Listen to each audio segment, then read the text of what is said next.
Good afternoon cadets. आज का lesson है फायर कंट्रोल ऑर्डर्स।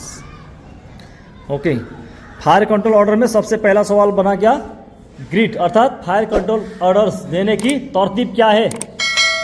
उसमें आ गया ग्रिड। ग्रिड का फुल फॉर्म भी लिख चुके हो, है ना। Group, range, indication of target and type of fire.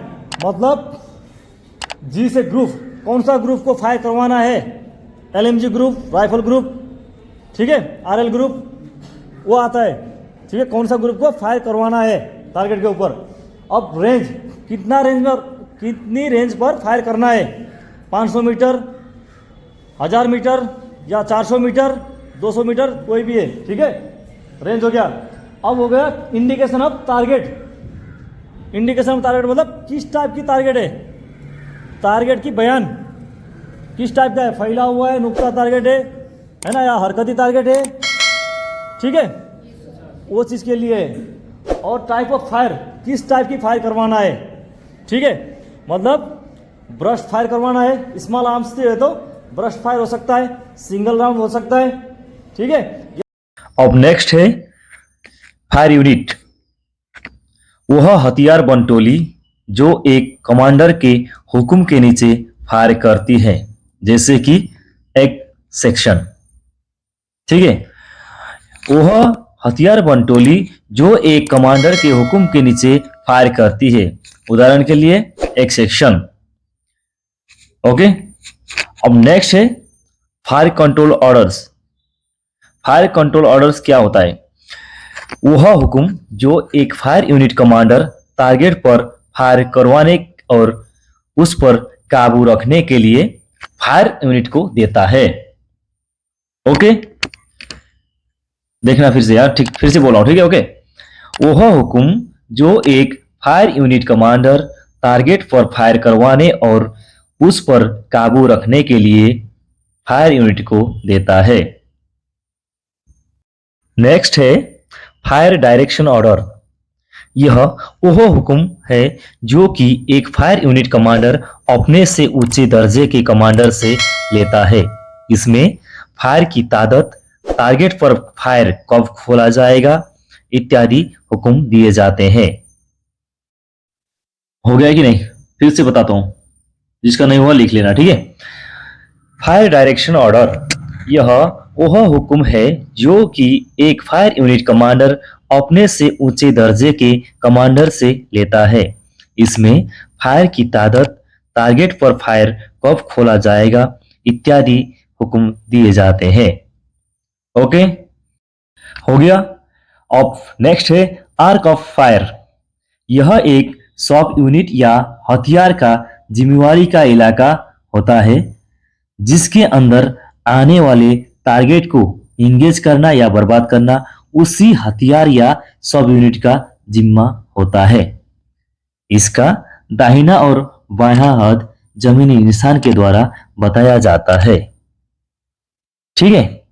फिर से सुनो, फिर से बता रहा हूं, जिसको नहीं हुआ लिख लेना। ओके, आर्क ऑफ फायर, यह एक सब यूनिट या हथियार का जिम्मेवारी का इलाका है जिसमें आने वाले टारगेट को इंगेज करना या बर्बाद करना उसी सब यूनिट या हथियार का जिम्मेवारी होता है। इसकी दाहिने और बायां हाथ जमीनी निशान के द्वारा बताई जाती है। ओके, हो गया, नहीं होता अभी भी लिखना, ठीक है। ओके, नेक्स्ट है फायर कंट्रोल ऑर्डर्स देते समय ध्यान में रखने वाली कुछ बातें, ठीक है। फायर कंट्रोल ऑर्डर्स देते समय ध्यान में रखने वाली बातें क्या क्या है। ए, इंडिकेशन, ए में क्या है, indication. B, range. C, surprise. D, हथियार। और E, rate of fire. Topic है फायर कंट्रोल ऑर्डर्स के प्रकार। ओके, फायर कंट्रोल ऑर्डर 4 प्रकार के होते हैं। नंबर ए, तैयारी का fire orders. B, full fire orders. C, मौके का फायर ऑर्डर्स। और डी, छोटा फायर ऑर्डर। जो बी में है फुल फायर ऑर्डर, वो 2 प्रकार के होते हैं। नुक्ता टारगेट के लिए फुल फायर ऑर्डर और फैला हुआ टारगेट के लिए फुल फायर ऑर्डर। ओके। हाँ, सबसे पहले छोटा फायर ऑर्डर, यह तब दिया जाता है, यह फायर ऑर्डर उस समय दिए जाते हैं जबकि दुश्मन अचानक नजदीक फासले पर निकलकर सरप्राइज कर देता है, जैसे कि नंबर 1 सेक्शन, एम डाउन, दाहिने दुश्मन, फायर।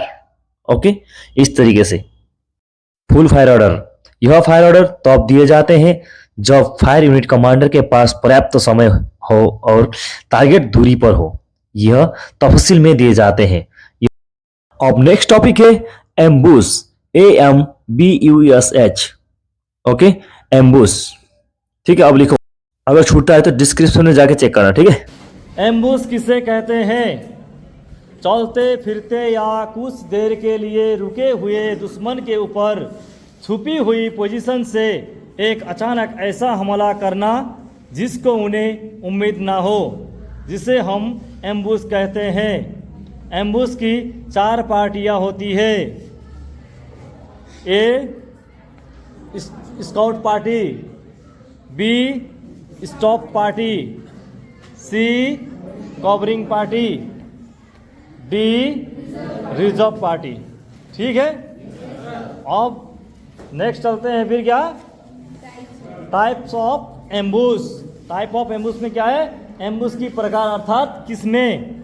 ठीक है, एम्बुश 4 प्रकार के होते हैं, समय और तैयारी के लिहाज से और लेआउट के हिसाब से। ठीक है, 4 प्रकार कैसे होता है, समय और तैयारी के हिसाब से 2 प्रकार के और लेआउट के हिसाब से 2 प्रकार के। टोटल कितने हो गए, 4 प्रकार के। अगर आप इसको ऐसे भी लिख सकते हो, एम्बुश को 2 भागों में बांटा गया है, समय और तैयारी के हिसाब से एम्बुश और लेआउट के हिसाब से एम्बुश। समय और तैयारी के हिसाब से एम्बुश 2 प्रकार के होते हैं। नंबर ए मौके का एम्बुश अर्थात अपॉर्चुनिटी एम्बुश। ठीक है, बी में है तुम्हारा तैयारी का एम्बुश अर्थात डेलिबरेट एम्बुश। ठीक है, अब लेआउट के हिसाब से क्या है, 2 प्रकार के। Number 1 point ambush. ठीक है, नंबर 2 एरिया एम्बुश। ठीक है, ओके। अभी सबको डाउट क्लियर हो गया, सबने लिख लिया। नेक्स्ट क्लास में मैं पूछूंगा, कल है तुम्हारा क्लास। ठीक है, कल मैं पूछूंगा सवाल। ठीक है, जो आज पढ़ा है एम्बुश और उसके बाद क्या पढ़ा था इससे पहले, फायर कंट्रोल ऑर्डर्स। ठीक है, उनमें मैंने जो चीज़ आप लोगों को पढ़ाया गया है वो मैं कल मैं पूछूंगा और कॉपी में भी चेक करूंगा। जिसने अभी नहीं लिखा है वो भाई देख लेना, लास्ट में जाके क्या होता है, अगर जो लिखा वो अच्छी बात है, लिख लो अपने लिए, पढ़ लो अपने लिए। जो नहीं लिखे हैं, जो नहीं पढ़ते हैं, उसके लिए क्या है, इसमें तेरा घाटा। ठीक है, Thanks for watching. Please do subscribe Indian NCC Fan Club and press the bell icon. Thank you.